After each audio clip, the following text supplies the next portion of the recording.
नमस्कार, जी मध्य प्रदेश छत्तीसगढ़ देख रहे हैं आप और आपके साथ मैं हूं आसिफ शेख। हम लेकर हाजिर हैं आपकी आवाज। आपकी आवाज में आज बात चुनाव और चरम पर आ चुकी चुनावी टेंशन की। आज से अप्रैल की शुरुआत हो गई है। 10 दिन बाद पहले चरण का मतदान शुरू हो जाएगा। इस बार दिल्ली की सल्तनत दांव पर लगी है। ताकत पूरी लगाई जा रही है, विरोधियों की हर कमी बताई जा रही है। जिस कर्ज माफी के चलते मध्य भारत के 3 राज्यों में कांग्रेस ने सरकार बनाई, उन्हीं तीनों राज्यों की सरकारों पर बीजेपी हमलावर है। एमपी के पूर्व मुखिया शिवराज सिंह चौहान दिल्ली पहुंचे और कमलनाथ सरकार समेत छत्तीसगढ़ और राजस्थान सरकार को भी आड़े हाथों लिया। एक नोटिस भी दिखाया। दावा किया गया कि यह नोटिस बैंक ने किसानों को भिजवाया है। उधर कांग्रेस ने बीजेपी के हमले का जवाब दिया है। कई सवाल हैं जिनके जवाब जानने की कोशिश करेंगे। एक खास पैनल भी हमारे साथ जुड़ेगा, लेकिन सबसे पहले आपको एक रिपोर्ट दिखाते हैं, यह बताते हुए कि जो खबर हम आपको दिखाने जा रहे हैं वो पूरी तरह से विश्वसनीय है।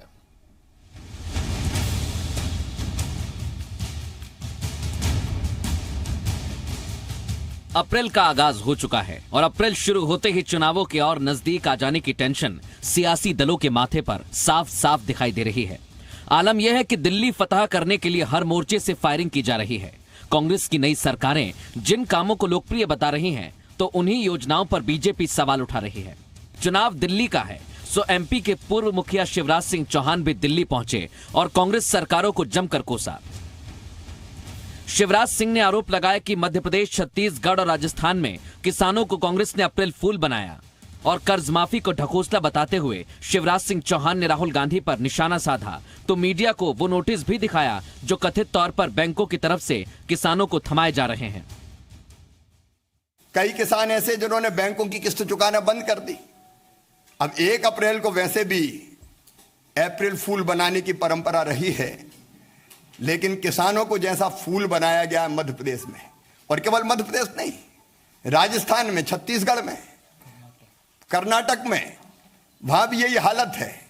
और कर्ज माफी के नाम पर सरकार ने बाकी सब विकास के काम भी रोक दिए। एक तरफ उनके राष्ट्रीय अध्यक्ष 6 घंटे में कर्ज माफी की बात कर रहे हैं, 10 दिन में मुख्यमंत्री बदलने की बात कर रहे हैं, और उन्हीं की सरकार के मुख्यमंत्री किसानों को मध्य प्रदेश में यह मैसेज कर रहे हैं कि आचार संहिता लग गई, अब चुनाव के बाद किया जाएगा। जैसे इंतजार ही कर रहे थे कब चुनाव आयोग प्रेस कॉन्फ्रेंस करे तो जान छूटे और चुनाव के बाद देखा जाए। अब बैंक किसानों को नोटिस थमा रहे हैं। यह नोटिस है जो बैंक किसानों को दे रहे हैं, और जिसमें किसानों से वो कह रहे हैं कि कर्ज तत्काल, आपके ऊपर इतना कर्ज है, ये कर्ज जमा करो। कुछ बैंकों ने नीचे लाइन लिख रखी है कि कर्ज है, दान नहीं, उसे चुकाना ही पड़ेगा। अब किसानों के पास ये नोटिस जा रहे हैं। जिस कर्ज माफी को एमपी, छत्तीसगढ़ और राजस्थान में कांग्रेस के कमबैक की सबसे बड़ी वजह माना जा रहा है, जिस कर्ज माफी के फॉर्मूले और कामयाबी को लेकर कांग्रेस चुनाव में बीजेपी पर ताल ठोक रही है, जब उसी पर वार हुआ तो कांग्रेस ने शिवराज सिंह चौहान पर पलटवार कर दिया। वादा किया था कि हम 50,000 तक का किसानों का कर्जा माफ करेंगे, और 2018 तक वो सोता रहा। उससे बड़ा धोखेबाज और ठगिया कौन हो सकता है इस प्रदेश में?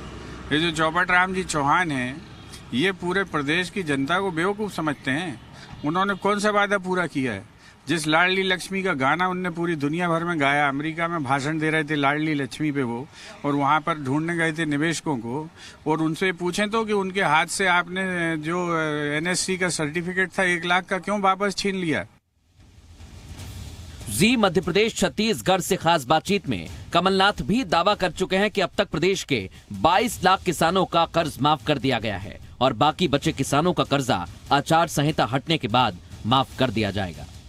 उनके पास बिजली का बिल हाफ हुआ, ये पैसे का हमने प्रबंध किया, हमने अपने मैनेजमेंट किया, फाइनेंशियल मैनेजमेंट कराया। ये हमने अपने आप, ये तो हमारी मैनेजमेंट थी ना जिससे हम कर पाए। हमने तो कर दिखाया। अगर हमने ये कर्जा माफ किया है, हमने किया है। अगर 22 लाख का हुआ और हमें और लगभग 30 लाख का करना है, इसका पैसा तो हो। जिस कर्ज माफी पर कांग्रेस लोकसभा चुनाव में वोट मांग रही है, उसी कर्ज माफी को ढकोसला बताकर बीजेपी आरोप लगा रही है। वैसे जब 22 लाख किसानों का कर्ज माफ हो ही गया है, तो औसतन 4 लोगों के परिवार के करीब 1 करोड़ लोग चुनाव में इसकी तस्दीक कर देंगे। ब्यूरो रिपोर्ट, जी मीडिया। देखिए, चुनाव के नतीजे बहुत कुछ बताते हैं और चुनाव के नतीजे ये भी बता देंगे कि वाकई क्या इतने बड़ी तादाद में किसानों का कर्जा माफ हुआ या नहीं हुआ। दावों की पोल चुनाव के नतीजे खोल देंगे। अभी किसके दावों की पोल खोलेगी ये तो खैर चुनाव के नतीजे बताएंगे, लेकिन उससे पहले भी बहुत सवाल हैं। 3 मेहमान हमारे साथ जुड़ रहे हैं। खास पैनल है पंकज चतुर्वेदी जी कांग्रेस की तरफ से, बीजेपी की तरफ से रजनीश अग्रवाल जी और वरिष्ठ पत्रकार सुरेश शर्मा जी हमारे साथ जुड़ रहे हैं। मैं आप तीनों मेहमानों का बहुत बहुत स्वागत करता हूं। सबसे पहला सवाल मेरा पंकज जी से है। पंकज जी, कांग्रेस बार बार दावा कर रही है कि 22 लाख किसानों का अब तक कर्जा माफ हो चुका है और आचार संहिता लग गई, और एक बार जब आचार संहिता हटेगी तो जो बाकी बचे किसान हैं उनका भी कर्जा माफ होगा। लेकिन आपको लगता है कि इस कार्रवाई के प्रचार प्रसार में, जागरूकता में कहीं कुछ स्कोप रह गया है, कोई स्पेस रह गया है जहां सियासत हो रही है? देखिए आसिफ भाई, नंबर 1, कांग्रेस पार्टी प्रचार और प्रसार से ज्यादा धरातल पर काम करने में विश्वास रखती है और इसीलिए कांग्रेस पार्टी ने इस योजना के प्रचार प्रसार से ज्यादा ये बेहतर समझा कि किसानों का कर्ज माफ हो। नंबर 1। नंबर 2, शिवराज सिंह चौहान साहब ने बहुत अटपटी बात करी। ये पिछले 1-1.5 महीने से जब से कांग्रेस पार्टी ने किसान की कर्ज माफी की बात करी, न जाने क्यों शिवराज जी के पेट में दर्द है। और जो बात वो भोपाल में गाते थे वो गाते गाते दिल्ली तक पहुंच गए और उन्होंने कहा कि आचार संहिता के दौरान जो योजना जारी है उसमें पैसा दिया जा सकता है। तो आज कांग्रेस पार्टी ये जानना चाहती है, फिर नरेंद्र मोदी जी ने एक भारी भरकम योजना देश के किसान के लिए लगाई है 6,000 रुपए सालाना, तो उसकी एक ही किस्त देने की बात क्यों की जा रही है? जब आचार संहिता का कोई बंधन नहीं है तो जो 6-6 हजार रुपए की बात वो सरकार, दिल्ली की सरकार दे। मुझे लगता है कि पूरी की पूरी भारतीय जनता पार्टी आसिफ भाई भ्रम फैलाने का काम कर रही है। मैं बहुत सारे किसानों के कर्ज माफी के प्रमाण पत्र मेरे मोबाइल में, उनकी पिक्चर्स हैं। इसमें सरकारी बैंक भी हैं, सहकारी बैंक भी, कोऑपरेटिव बैंक भी हैं और एसबीआई जैसा नेशनलाइज्ड बैंक है, बैंक ऑफ बड़ौदा जैसा नेशनलाइज्ड बैंक है और जिसमें लगभग 2 लाख रुपए के आसपास के कर्ज माफी के प्रमाण पत्र भी हैं जो बैंक ने जारी किए। और आपके पैकेज के अंत में आपने एक बात बहुत वाजिब तौर पर कही कि यदि 22 लाख किसानों का कर्जा माफ हुआ तो मोटे तौर पर मध्य प्रदेश का 1 करोड़ अन्नदाता, उनके इस 22 लाख परिवारों से जुड़े लोग इसका उत्तर देंगे। आज कांग्रेस पार्टी ये पूछना चाहती है कि यदि देश में यदि गरीब को 72,000 रुपए देने की बात की जाती तो भारतीय जनता पार्टी को पीड़ा, यदि देश के 3 राज्यों में किसान का कर्ज माफ कांग्रेस पार्टी की सरकार करती है तो भारतीय जनता पार्टी को पीड़ा। तो एक गरीब विरोधी जो रुख भारतीय जनता पार्टी का, इसका क्या कारण है? सत्ता आती और जाती रहती है आसिफ भाई, कोई आपत्ति नहीं, कभी कांग्रेस कभी भारतीय जनता पार्टी, लेकिन अन्नदाता की जो फौरी राहत है उसको यदि कांग्रेस पार्टी कर्ज माफी करी, फिर यह माखौल उड़ाना कि कमलनाथ जी तो इंतजार कर रहे थे आचार संहिता लगने का। अरे लोन के नाम पर जिस प्रकार का घोटाला भारतीय जनता पार्टी की सरकार के कार्यकाल में हुआ कि जिनके नाम जमीन तक नहीं है उनको कर्जदाता दिखाया, उसकी जांच चल रही है। सवाल वही रहेगा, समय आने पर जांच पूरी होगी, दोषियों को दंडित किया जाएगा।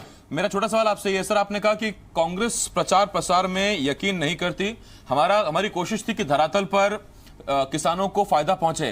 फिर क्या वजह है सर कि जो 3 तरह के फॉर्म में थे उसमें मुख्यमंत्री की तस्वीर थी? क्या वजह है कि पहले जो ऋण मुक्ति योजना थी उसके आगे, नाम के आगे मुख्यमंत्री लगा हुआ था जो बाद में हटा लिया गया? ये प्रचार प्रसार नहीं था तो क्या था? देखिए आसिफ जी, मुख्यमंत्री इस मध्य प्रदेश के शासन के प्रमुख हैं तो तस्वीर किसकी होगी? शिवराज सिंह चौहान साहब की होगी। जब शिवराज जी मुख्यमंत्री थे तो उनकी तस्वीर लगती थी। मैं उन बड़े बड़े भारी सरकारी विज्ञापनों, आसिफ जी उत्तर तो जाए, मैं उन बड़े बड़े भारी सरकारी विज्ञापनों की बात कर रहा था कि यदि मुख्यमंत्री पूर्ववर्ती शिवराज जी कहीं जाते थे तो मध्य प्रदेश के सारे अखबार फुल पेज रंगे होते थे, सारे चैनलों पर लाइव टेलीकास्ट होता था, वो सब आपको पता, उसमें जाना नहीं चाहता। लेकिन यदि कोई योजना है जो मध्य प्रदेश सरकार की योजना है तो निश्चित तौर पर कमलनाथ जी की बतौर मुख्यमंत्री फोटो उस पर आएगी, शिवराज जी की नहीं आएगी। ठीक, अब मैं जरा रजनीश जी के पास आ रहा हूं। रजनीश जी देखिए, आज जो नोटिस शिवराज सिंह चौहान ने दिखाया, और हां वो दिल्ली में बैठकर प्रेस कॉन्फ्रेंस कर रहे हैं या भोपाल में बैठकर, हमें लगता है कि ये कोई वाजिब सवाल नहीं है क्योंकि अब राष्ट्रीय उपाध्यक्ष भी हैं और उनकी दिल्ली में भी उतनी ही सक्रियता होनी चाहिए जितनी की भोपाल में।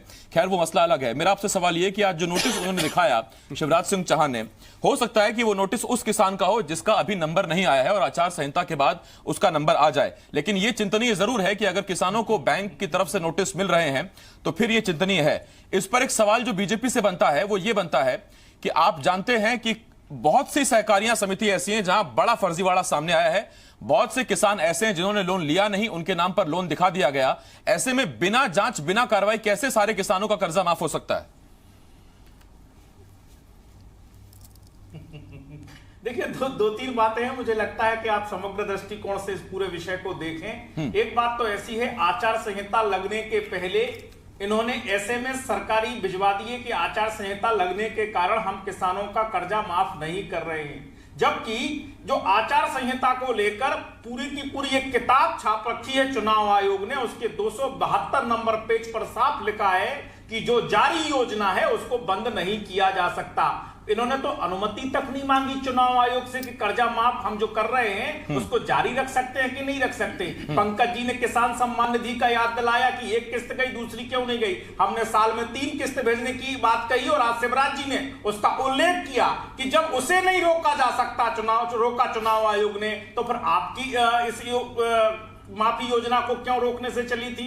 तो चुनाव आयोग का विषय समाप्त होता है, आचार संहिता का मामला है नहीं। इन्होंने केवल आचार संहिता को अपने बहाना बनाने का काम किया है। इन्होंने अनुमति तक नहीं मांगी भारत निर्वाचन आयोग से। एक दूसरा, जो सहकारी समिति से कर्जा माफ होता है वो सहकारी समिति पर्टिकुलर वह समिति, वह शाखा बैंक की नो ड्यूज सर्टिफिकेट जारी करती है। मुख्यमंत्री का सर्टिफिकेट हस्ताक्षर युक्त जो होता है उसका कोई वैधानिक किसी प्रकार से डॉक्यूमेंटेशन नहीं है, उसका कोई महत्व नहीं है, वो किसी प्रकार से काम नहीं आएगा। 5,000 करोड़ का पिछले बजट में 5,000, मात्र 5,000 करोड़ का ये बातें कर रहे हैं बड़ी बड़ी, जब बजट में प्रावधान नहीं है तो पैसा माफ कहां से कर दिया।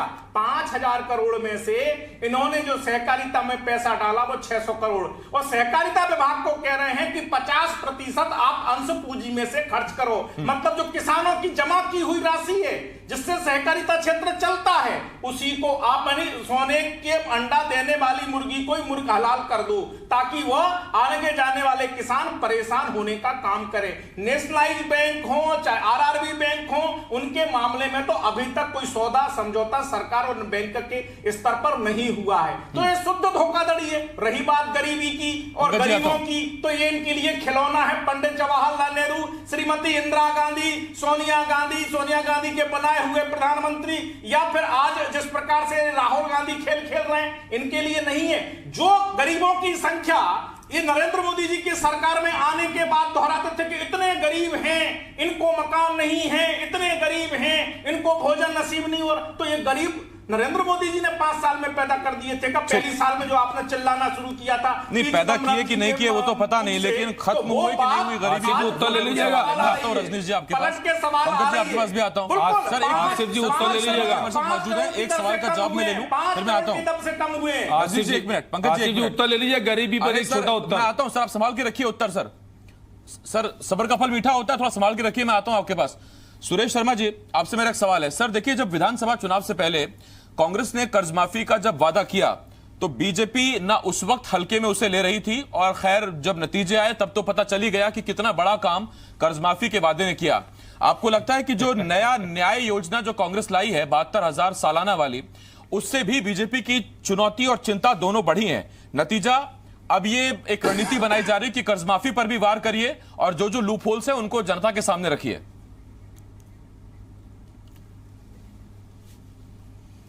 बिल्कुल सही बात है आपकी, मैं इससे सहमत हूं। न्याय योजना जो कांग्रेस ने पेश की है उसका स्वाभाविक रूप से देश के गरीबों पर असर पड़ेगा। जब हम लोगों ने मुख्यमंत्री के रूप में शिवराज सिंह चौहान थे तो उन्होंने उनसे पूछा था कि कांग्रेस ने जो कर्ज माफी की घोषणा की है इसका क्या असर होने वाला है, आपने इसका मूल्यांकन किया क्या? तो मुख्यमंत्री के रूप में उनका जवाब था कि ये चुनाव के बाद ही समझ में आएगा कि किसानों को कितना असर हुआ, और किसानों को असर हुआ। जो भाजपा से 5 सीटें कांग्रेस की ज्यादा आई हैं, मुझे लगता है ये 5 सीटें जो है वो किसानों को कर्ज माफी की जो घोषणा जो राहुल गांधी जी और कमलनाथ जी ने की थी उसका असर है। अब रहा न्याय योजना का प्रश्न, तो मैं जैसा उल्लेख कर चुका हूं ये है, लेकिन आज जो सबसे बड़ा सवाल है वो ये है कि कांग्रेस इस योजना के क्रियान्वयन में समय लगा रही है, बस इतना सा अंतर है। समय इसलिए लगा रही है कि आर्थिक व्यवस्थाएं इतनी नहीं हैं, और बैंकों के साथ जो प्रादेशिक बैंक कमेटी रहती है, राज्य स्तरीय बैंकर्स समिति, उसके साथ सौदा पट नहीं पाया कि हम कितने वर्षों के कर्जे में इसको जो 50,000 50 लाख करोड़ का कर्जा जो है, किसानों का जितना कर्जा माफ हो रहा है, उस कर्जे की किस्तें कितने साल में पटा पाए। ये नेशनलाइज बैंकों के साथ समझौता नहीं हो पाया है, जिसके कारण ये सारी परेशानी हुई है। एक जो बड़ी बात मुझे कृषि विभाग के अधिकारियों ने बताई वो ये है कि 13,000 करोड़ रुपया बैंकों का एनपीए था और उस एनपीए का सेटलमेंट सबसे पहले हुआ। इससे बैंकों को भी लाभ हुआ, वो 50% में सेटलमेंट हुआ, जैसा मुझे कृषि विभाग के अधिकारियों ने बताया। मैं उसके आधार पर ये बात कह रहा हूं। और ये जो 5,000 करोड़ रुपए था उसका लगभग कुछ हिस्सा इस एनपीए के पैसे में चला गया। इसके बाद किसानों को नो ड्यूज सर्टिफिकेट्स मिले हैं, जिसके कारण किसान ये मान करके चल रहा है कि उसकी कर्ज माफी हो गई। व्यवहारिक रूप से देखा जाए तो नो ड्यूज के बाद कर्ज माफी मान ली जाती है, लेकिन उसके बाद किसान जो है वो तब तक अगला कर्जा लेने की स्थिति में नहीं होता जब तक उसके खाते का जो नो ड्यूज का एवज का पैसा था वो बैंकों में नहीं चला जाए। सहकारी बैंक मध्य प्रदेश के सरकार के अधीन होते हैं, सहकारिता विभाग के अधीन होते हैं, इसलिए उनके द्वारा नो ड्यूज दिलाए जाने में बहुत ज्यादा समय नहीं लगता। लेकिन नेशनलाइज बैंकों से जो नो ड्यूज का मामला है वो यदि बैंक देता है तब हमें यह मानना पड़ेगा कि किसान को अगला कर्जा कब मिलेगा। ठीक सर, मैं सुरेश जी आता हूं आपके पास। सत्ता पक्ष और विपक्ष इसको लेकर के राजनीति करता है, ये उनका काम। हाँ, ये चुनाव का सीजन है सर, अभी नहीं होगा तो कब होगा? पंकज जी, किसान के इस बात को खुले तौर पर मान लेने में क्या आपत्ति है कि नियत है लेकिन मनी नहीं है? देखिए आसिफ जी, अभी हमारे बीजेपी के मित्रों ने कहा कि मुख्यमंत्री जी के प्रमाण पत्र की कोई वैधानिकता नहीं है, बैंकों के नो ड्यूज सर्टिफिकेट महत्वपूर्ण होते हैं। और मैंने आपको जो स्क्रीन पर दिखा उनमें बैंकों के नो ड्यूज सर्टिफिकेट ही थे, मुख्यमंत्री का प्रमाण पत्र उसके अतिरिक्त है, एक विषय। दूसरा, जब नो ड्यूज सर्टिफिकेट इश्यू हो गया इसका तात्पर्य कि आपका कर्ज माफ हो गया। तीसरा, हमारे मित्र आग्रह कर रहे थे कि कांग्रेस पार्टी की पता नहीं कौन कौन सी नेहरू जी से लेकर कहां तक बात करी कि गरीबी समाप्त तो नहीं है। ये नरेंद्र मोदी सरकार के कार्यकाल का आर्थिक सर्वेक्षण है 2016-17 का, जिसने बहुत स्पष्ट तौर पर कहा कि आजादी के समय जो गरीबी की दर 70% थी वो घटकर 22% पर आ गई है। आजादी के बाद आसिफ जी हम सबको स्मरण है कि इस देश में पिन भी नहीं बनती थी और आज हम रॉकेट बना रहे हैं जो 5 साल में नरेंद्र मोदी जी के कार्यकाल में नहीं बना। क्रायोजेनिक इंजन नरेंद्र मोदी के कार्यकाल में नहीं बना। श्वेत क्रांति, हरित क्रांति, संचार क्रांति, हम और आप बैठकर, आप दिल्ली में, हम भोपाल से बातचीत कर रहे हैं, ये नरेंद्र मोदी जी के 5.5 साल के कार्यकाल में नहीं हुआ। और न्याय योजना पर फिर हम आग्रह कर रहे हैं कि देश के हर गरीब को 20% उन गरीब परिवारों को जिनकी आय 6,000 रुपए नरेंद्र मोदी सरकार के आंकड़े के हिसाब से, ये सरकारी आंकड़ा है, और उन 5 करोड़ परिवारों को हर साल 72,000 रुपए सालाना उस परिवार की महिला प्रमुख को, गृहिणी को, उसके खाते में पैसा जाएगा। इसमें क्या आपत्ति है? यदि देश के किसानों का 72,000 करोड़ का कर्जा कांग्रेस पार्टी ने उस समय माफ किया, क्या आपत्ति है? जब मनरेगा आई थी तब भी आपत्ति थी, पर मनरेगा में 60,000 करोड़ सालाना कांग्रेस पार्टी की सरकार ने खर्च किया। 14 करोड़ लोगों को देश के यदि काम दिया तो क्या आपत्ति है? 5 साल में आप 2 करोड़ रोजगार नहीं दे पाए, काला धन ये चुनौती चिंता दोनों है क्या कि विधानसभा चुनाव में कर्ज माफी और लोकसभा चुनाव से पहले न्याय योजना? देखिए, दोनों ढकोसला हैं, दोनों की पोल खुल चुकी है। 72,000 करोड़ की बात कर रहे हैं, उसी में सीएजी की रिपोर्ट खुलती है और उसमें बड़े व्यापारियों के कर्ज माफ किए जाते हैं, ये सीएजी की रिपोर्ट में है, और 40,000 करोड़ का घपला उजागर होता है। दूसरी बात, ये लगातार जिस प्रकार की बात कर रहे हैं कि नेहरू जी के जमाने से सुई भी नहीं बनती थी, 18वीं सदी में 22% जीडीपी का हिस्सा अकेला भारत का था। 18% सुई से था, सुई के निर्माण से था, निर्यात करता था इसी भारत में, सुई के निर्माण से। बिना सुई के कपड़ा नहीं बनता।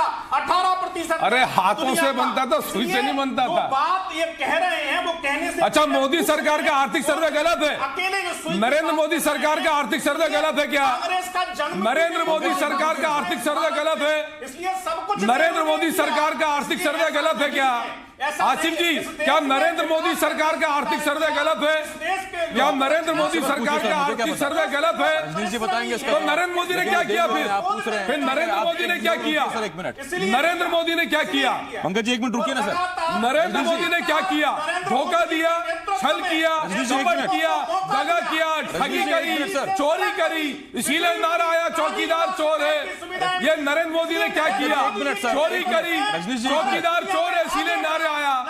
नरेंद्र मोदी की इसमें नीचे गया चौकीदार मत लाइए सर, निवेश नहीं वरिष्ठ आया, पत्रकार है, उनके पास जा रहा हूं मैं। 1 मिनट सर, चौकीदार चोर साबित हुआ सर चौकीदार पर कभी और बहस कर लेंगे। 1 मिनट रुकिए सर, रजनीश जी, पंकज जी, चौकीदार चोर है, छल किया। अरे सर 1 मिनट रुकिए पंकज जी, छल किया, धोखा किया, कपट किया। अरे सर सियासी रैली थोड़ी है सर, 1 मिनट रुकिए ना सर, नारेबाजी शुरू हो गई, रुकिए पंकज जी। चौकीदार चोर का नारा नरेंद्र मोदी जी, पंकज जी 1 मिनट, रजनीश जी 1 मिनट, चोर का नारा मोदी जी के साथ लगा। सर, चौकीदार चोर है, ऑडियो नीचे करानी पड़ेगी सर, कोई सुन नहीं पाएगा फिर आपको। 1 मिनट रुकिए ना sir please. Rajneesh ji, Pankaj ji 1 minute रुकिए ना सर, इसीलिए नहीं कर सकते चौकी चोर। अरे रजनीश जी रुकिए ना 1 मिनट सर, पंकज जी रुकिए 1 मिनट, डाकू से मुकाबला नहीं कर सकते पंकज जी, चोर से मुकाबला नहीं कर सकते पंकज जी 1 मिनट, नहीं कर सकते चोर से मुकाबला, चौकीदार चोर से मुकाबला नहीं कर सकते, चोर है नरेंद्र मोदी। अरे सर ऐसा ये सर इन शब्दों का इस तरह से इस्तेमाल मत करें sir please. Pankaj ji 1 minute, Rajnish ji आप भी रुकिए 1 minute sir, Rajnish ji, Pankaj ji 1 minute, Suresh ji मेरे पास सिर्फ 30 सेकंड है, मैं आपसे सुरेश जी एक सवाल लेकर आ रहा हूं। सर आपको लगता है कि दरअसल ये कंफ्यूजन क्रिएट करने की कोशिश की जाएगी विपक्ष के तौर पर और कांग्रेस के सामने चुनौती है कि उसको दूर करें? आसिफ जी गलत बात है। नहीं आसिफ जी पहली बात तो गलत है, जब आपने मेरे से सवाल किया तो जवाब देने का मौका देना चाहिए। अरे सर मैं कह रहा हूं आपको तब से, आप 1 मिनट रुकिए ना, तब आप मेरी बात सुन नहीं रहे थे। जब मैंने पंकज जी को रोकने की कोशिश की आप चुप नहीं हो रहे हैं। अब वक्त कम है मेरे पास तो मैं बोल रहा हूं आपसे, 2 सवाल पूछ चुका हूं सर, एक वरिष्ठ पत्रकार से पूछना चाहता हूं। तो नहीं रोका रजनीश जी, जब मैं आपसे पूछ रहा हूं तो आप रुक नहीं रहे सर 1 मिनट के लिए। आप अगर रुक जाते पंकज जी को चुप करा था। दर्शक के रूप में सर आप मेरे सवाल का जवाब दे रहे हैं कि पंकज जी के जवाब का? नहीं, दर्शक के रूप में नहीं, आप वक्ता के रूप में। लेकिन जब मैंने आपसे सवाल पूछा तो आप मेरे सवाल का जवाब देंगे कि पंकज जी के सवाल का? ये आपको तय करना होगा। जब मैंने सवाल पूछा तब आप उनसे बहस कर रहे थे। खानदान ने देश को बर्बाद किया, किस प्रकार इन्होंने 12 लाख करोड़ के घोटाले किए यूपीए के शासन। अरे सजा दिलाते ना चौकीदार। ठीक है सर, वक्त मेरे पास खत्म हुआ, लेकिन ये दरअसल प्रवक्ताओं को खुद तय करना होगा कि दूसरे प्रवक्ता के सवालों का जवाब देना है या जो आपसे सवाल पूछे जा रहे हैं आप उनका जवाब दीजिए। वक्त सीमित होता है, सबको बराबर मिलना चाहिए, डिबेट के तौर पर होनी चाहिए। सुरेश जी, मैं विशेष तौर पर आपसे माफी मांगता हूं, ये सियासी सरगर्मी है, चुनाव चरम पर है, आप समझ भी सकते हैं चीजों को कि खुद हल्के ना पड़ें, और अगर चिल्ला चिल्ली में भी अगर पार्टी मजबूत होती हो, पक्ष मजबूत होता हो तो किसको बुरा लगता है, और वही कोशिशें चलती रहती हैं। बहुत शुक्रिया। लेकिन एक बात तय है और वो ये कि देखिए, विधानसभा चुनाव से पहले जब कर्ज माफी का मुद्दा कांग्रेस लेकर आई और दावा किया गया तो बीजेपी को चिंता तो थी, चुनौती भी थी। बीजेपी हालांकि बार बार कहती रही कि यह ढकोसला है, झूठ है, लेकिन उस कर्ज माफी का असर विधानसभा चुनावों में जरूर पड़ा, फिर वो मध्य प्रदेश हो, राजस्थान या फिर छत्तीसगढ़। अब जब कांग्रेस न्याय योजना की बात लेकर आई है कि अति गरीब को हम 72,000 रुपए साल का देंगे, तो क्या यह वही चिंता है जो अब बीजेपी को सता रही है और कर्ज माफी वाली बात कहीं लोकसभा में भी ना हो जाए? इस चुनौती और इस चिंता के चक्कर में अब कर्ज माफी को घेरे में लिया जा रहा है।